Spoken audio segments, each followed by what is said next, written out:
Hello students, this video lesson is about solving quadratic equations by using the quadratic formula. A quadratic equation may be represented in the form ax squared plus bx plus c equals 0. A quadratic equation is an equation that has a second degree.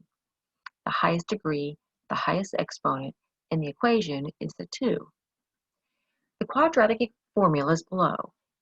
It's x equals negative b plus or minus the square root of b squared minus 4ac all over 2a. The letters in the formula correlate with the letters in the quadratic equation. You must have the equation in standard form set equal to 0 to determine what the a, b, and c values are. So in the equation below, we have 3x squared minus 18x equals 21. The first thing we have to do is we have to get that equation set equal to 0. So we're simply going to subtract the 21 from both sides. Now that the equation is equal to 0, we can determine what the a, b, and c values are. The a is going to be 3, the b is going to be negative 18, and the c is going to be negative 21. Now in the formula, it says negative b. That means the opposite of b, the opposite sign that b has. So if my b is negative 18, when I plug it into my formula, I'm going to put the opposite of negative 18, which becomes a positive 18. When I take my b squared, I want to make sure I put that inside parentheses because my negative times a negative will become a positive value. If you fail to put the parentheses around the b squared, it's not going to come out to be a positive number if you're squaring a negative number. And if you plug that into your calculator without putting the parentheses, you're not going to get the right answer.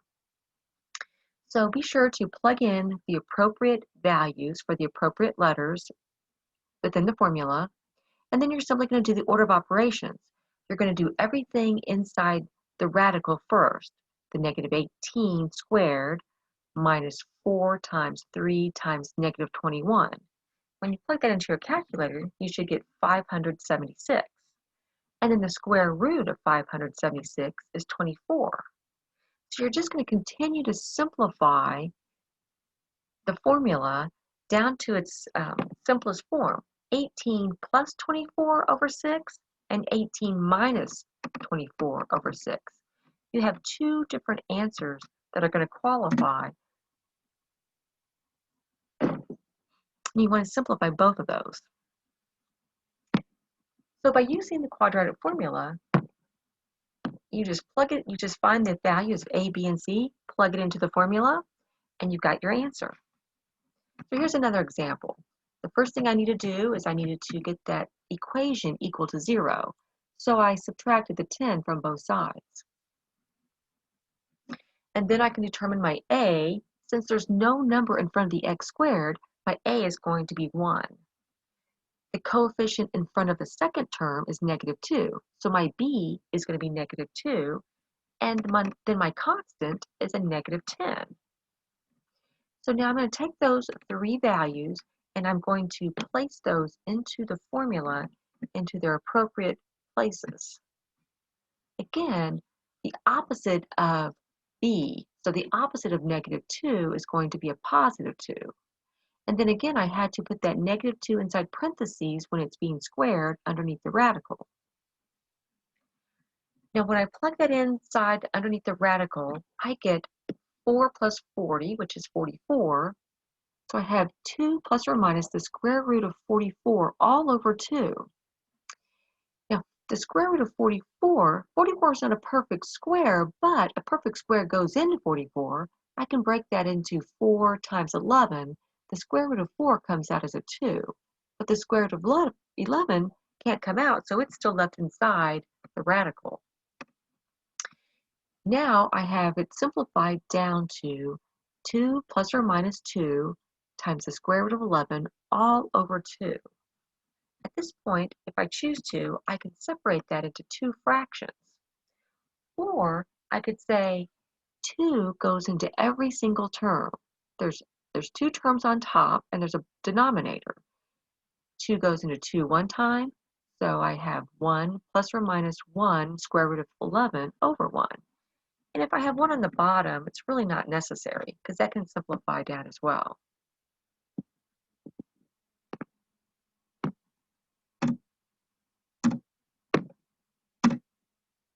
So your final answer would be 1 plus or minus 1 square root of 11. And really, that 1 in front of the 11 wouldn't be necessary because anything times 1 is itself. Okay, let's go on into another problem. 2x squared plus 2x plus 3. Now this particular equation is already set equal to 0. So I can determine my a, b, and c pretty quickly. My a is 2, my b is 2, and my c is 3. Now that I have those values, I'm going to plug those in my formula. So in place of the b, a, and c, I'm going to put those values. And then I'm going to do the order of operations and simplify. The opposite of positive 2 is going to be a negative 2. And then I have 2 squared. I don't need that negative there. 2 squared is going to be 4 minus 4 times 2 times 3 all over 2 times 2. Order of operations tells me to do everything inside the radical first, and that's going to give me 4 minus 24, which simplifies down to negative 20. Now, negative 20 can be broken down into 4 times negative 1 times 5. The square root of 4 is 2, so that 2 can come out. The square root of negative 1 is I, which is a representation of an imaginary number. And then the 5 isn't a perfect square, so it's going to be left inside the radical. So now I have x equals negative 2 plus or minus 2i squared to 5 all over 4. Now, because when we're working with complex numbers, we want to separate that into the a plus bi form. So I'm going to separate that into 2 fractions. Negative 2 over 4 plus or minus 2i squared to 5 over 4. Both of those fractions can reduce. You always want to put your answer in reduced form. So your final answer is going to be negative 1/2 plus or minus I squared of 5 over 2.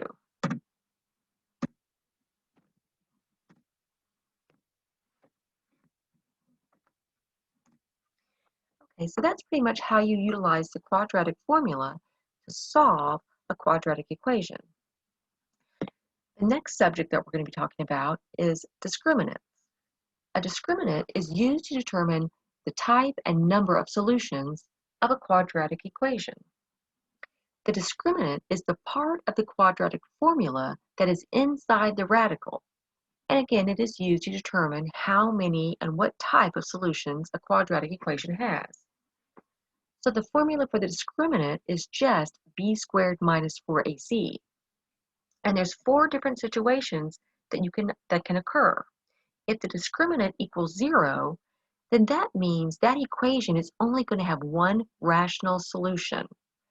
Remember, a rational number is a number that can be represented as a fraction.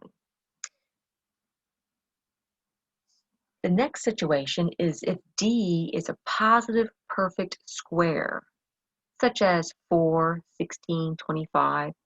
And if D is a positive perfect square, then the equation is going to have 2 rational solutions. The third situation is D is a positive number, but it's non-perfect. It's not a perfect square. Therefore, the equation is going to have 2 irrational solutions. Irrational numbers are numbers that can't be put into fraction form. They are usually like the square root of 2 or pi, something that never will terminate with a pattern. And the fourth situation is when D is negative. This means that the equation is going to have 2 non-real complex solutions. So in other words, it's going to contain an I. So just like using the quadratic formula, when you're going to find, when you're trying to find the type of answer, the type of solutions, and how many of them are going to occur, you've got to get the equation z equal to 0. This particular equation is already set equal to 0, so the next thing I have to do is determine what my a, b, and c are going to be.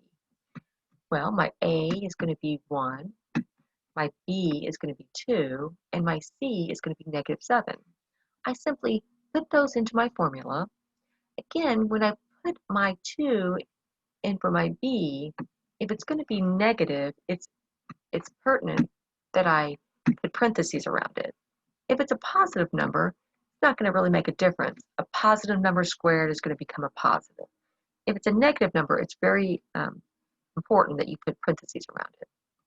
So you just plug in the values into the formula and you simplify.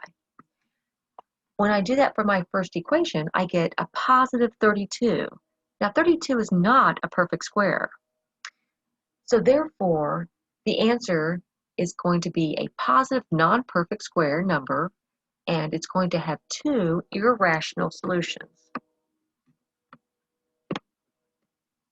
Let's go on to the next equation on the right.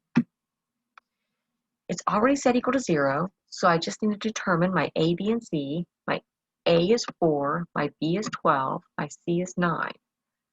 I simply put that into my formula, and I do the order of operations.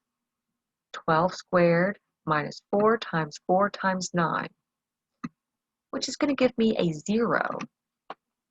So therefore, that tells me I'm only going to have one solution, one rational solution for this equation. There's a couple of other examples. The equation is already set equal to 0, so I need to determine my a, b, and c. A equals 3, b equals -8, c equals 5. I place those into my formula. Because b is negative, parentheses must be put around it when I square it. And I get a 64 minus 60, which gives me a positive 4. Now 4 is a perfect square. 2 times 2 is 4. 4 is the product of something being squared.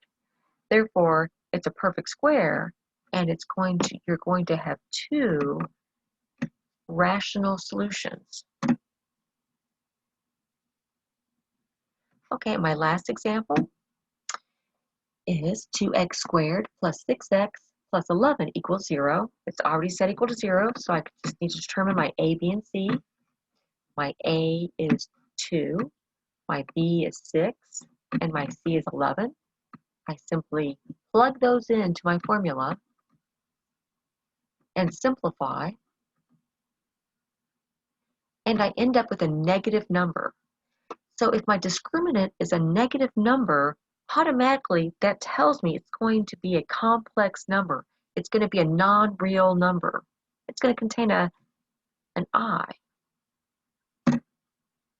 So therefore, I have 2 complex non-real solutions. I hope this lesson has been helpful. Have a great day.